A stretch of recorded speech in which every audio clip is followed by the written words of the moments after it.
Hi, everyone, and welcome to another Iowa Math Chat. Let's go ahead and get started looking at our coherence map tonight and talk about how we're going to identify gaps in student knowledge.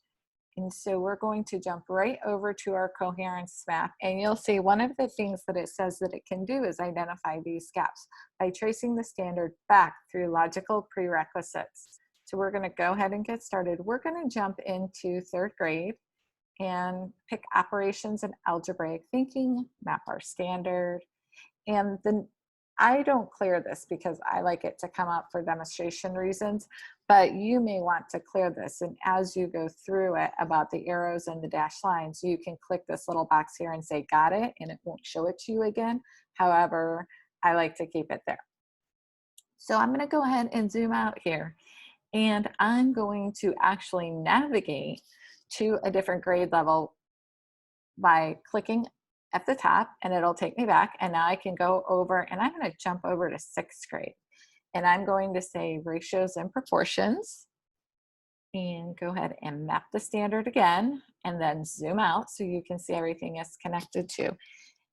And suppose I am getting ready to teach this standard in class, and I want to see what the skills are that my students maybe have some gaps in if I have some students who are struggling or have some unfinished learning. So what I can do is I can go ahead and look and see that I have 1, 2, 3, 4 arrows that are feeding into this. And if I move my map around, I see that what's leading into this are actually, let me zoom back out here. And if I stop clicking on the white box and do it on top, it'll click there and stay. So when I hover, not clicking it, because if you click on it, it's going to make it bigger. But I can look and say, okay, well, it looks like we have some fourth grade standards. We have another fourth grade standard up here.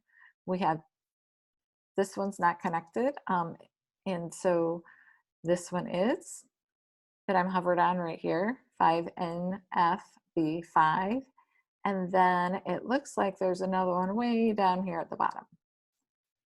And so what I can do is I can use some of the tasks that are that's contained right here in this site. Like I can scroll and get, zoom in, click on it, and then I can scroll down and see a task that I could use with students to see, do they understand this fifth grade standard? And maybe I find that they don't. And then I could also go backwards even more by zooming out on this standard and continue to go backwards. And I could go back to this fourth grade standard.